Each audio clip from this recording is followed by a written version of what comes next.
Wow, what a fun basketball game right there. I tell you, as long as you win, right? I got to start off by before I start talking about the team and answering questions about it. The almost 6,000 people that were here tonight, that was incredible, and their energy was unbelievable. Every basket that we scored in the second half, it just got louder and louder. Every stop, every free throw the ODU shot had to be incredibly disruptive. And, when Gabe made that basket at the end, I thought the roof was going to come off this place. But that was so much fun. I'm incredibly proud of our guys, getting down 19, fighting back, making a few adjustments to say, hey, we're going to have to toughen up. We're going to have to, keep driving, keep posting. We're going to convert our paint touches. We missed 11 layups in the first half. We weren't playing that bad. We just weren't missing. We weren't making shots, and they weren't we were missing a whole bunch of threes. We were missing layups, and two guys specifically were missing them with Justin and Gabe, and so they had to hear the hard truth at halftime. And we didn't respond great defensively in the first half, but we certainly did in the second half. And I didn't realize till Dave told me those two guys combined for 13 of 13 from the field and played some pretty good bully ball down the stretch and willed us to a win. What was the hard truth at the halftime? Make a layup. Quit driving and spinning and getting off balance and hoping you make it and hoping that you get to the foul line. Be the two most physical, most dominant interior guys in the league and go prove that you can do it, and your teammates get it there for you, and it's exactly what they did. Kind of building off of that, you end up outscoring them 42-22 in the paint, while only going 2 for 11 from 3. Mm-hmm. Could you have expected that you could win a game like this against a team that good? Probably not. Yeah, because and I was watching, our game against ODU the other night, and the announcer was talking about how we were the top 3-point shooting team in the league at that point in time. We were shooting a better percentage than anybody else, and to go 2 for 11 and to be able to, put up just enough, win by 1 with 70 points and do it the way that we did. I couldn't tell you we were going to do that, but I'm super thankful that we were able to respond and do it that way. And Gabe, for some of the plays that he was able to make, especially in the second half today, and just his consistency, maybe getting a little more consistent here in the middle part of the season, is he just getting more accustomed to the athleticism and the speed that he's seeing here, maybe that he didn't see where he was before? Yeah, I think so. I think we probably talked about it back in November that, that jump from NAIA to Division I is not easy. For 3 years, Gabe was dominant, and he never went against anybody who was bigger and more strong than him or stronger than him. But now guys are physical. This is a physical league, so that adjustment has taken a while.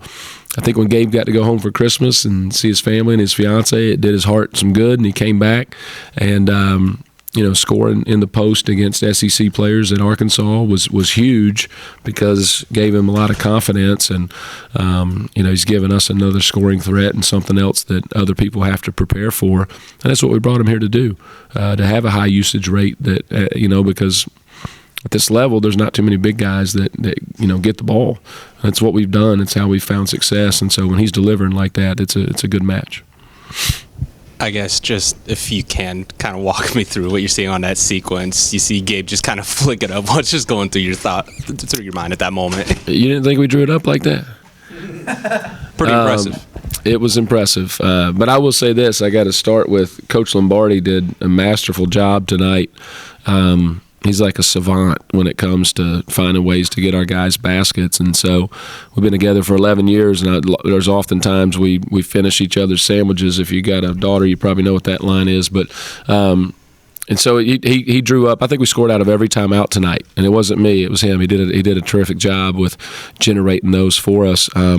That is not exactly the way that we drew it up, but credit them. They took it away, and guys went and made plays, and I'm really thankful that they did, because that was such an incredible moment. I can't wait to go back and watch it with the sound all the way up, because that was deafening when that ball went through the hoop and the whistle blew. I know it almost I know it was kind of like it felt like deja vu for a little bit, especially from Wednesday, trying to rally back, unable to do so today, being able to get over the hump. What adjustments did you feel like you saw from your team today, from Wednesday, that you were able to get over the hump? We rebounded better was a big part of it, not giving up so many offensive rebounds and finishing possessions. And I thought we were better in transition. That's something that is on me. As I went back and I watched our ODU game from a few weeks ago, I thought, man, we're just so inconsistent with what our attack is in transition, and we've been spending a lot of time working on our defense, and we're getting significantly better. I mean, even tonight, you hold them to under 40%. I think that's 3 games in a row that we've done that. So we're getting better defensively, and we've got to reward our defense, and we've got to do a better job of getting out and showcasing our athleticism. And so as much as we could spend time on that, on our feet the last few days, we did, and what comes with that. I thought we got 5 out of 6 stops in the first half and came up empty on all of them, and we were attacking in transition. And so some of that we got to get a little bit better with, and that's where I got to help these guys, because we got guys who are versatile 1 through 4 that need to be rebounding it and pushing it up. We don't need our one coming back and getting the ball every single time, and that's been slowing us down and just putting too much pressure on execution to get the guys the balls where they need it and the looks they need. So I thought that was an adjustment that maybe didn't transpire to what we wanted it to be in the score in the first half, but certainly in the second half it did. I asked it to Gabe and Justin. Obviously, everybody's going to talk about Gabe's shot, but Old Dominion had a great look at the basket to win the game. Yeah. But Ike Cornish, the defender, he plays 9 minutes, only scores 3 points. Really, he's the guy that saves the game in a lot of ways. To see him step up, what does it say about not only this team, but even Gabe and Justin were talking about it, a guy like Ike that has gone through so much in his career to be such an integral part of winning this game? It's huge, and that doesn't surprise me one bit that those 2 guys are, really talking about him because, man, Ike has been unbelievable, and he practiced all summer. He had a great summer, and he woke up the day of our season opener and didn't play, and then it's just been battling injuries, and we've been trying to figure it out. And to his credit, he's given us everything that he can. He helped us win the game the other night against Marshall. He was against Arkansas State. He was unavailable against Marshall, and then he comes in today, and he's just ready to do whatever we need him to do. And it says a lot. It says a lot about his character. It says a lot about the togetherness of this team. And Ike's a guy. He's incredibly intelligent. And I was telling him, I said, hey, man, we need you out there. Like, you're in position probably 90% better than your teammates who are healthy out there. So if you can just give us something, I think you're going to make a bigger impact than what you think, even if you're not, physically at 100%. And he's proven that he can do that. I'm guessing you were holding your breath on that last play. What were your thoughts of that last play? You know what? I'm not sure. I got to go back and look. We wanted to put some size on the ball, obviously, to put some airtime on that pass with Gabe, and we wanted to switch everything. And it's hard to do. It's easier said than done. And to their credit, they shook us loose and threw it a little bit long there and got a solid look. And did Eddie block it on that? He didn't block it. There was some contact at the end, and in the regular course of the game, it's probably a foul. But at the end of the game, they're reluctant to decide a game on a foul. So in your favor, that helped. But gotcha. There was some contact. Gotcha. Well, there's contact all over the place, right?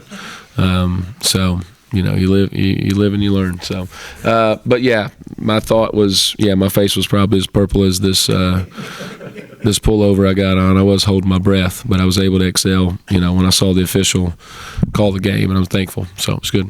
Any other questions?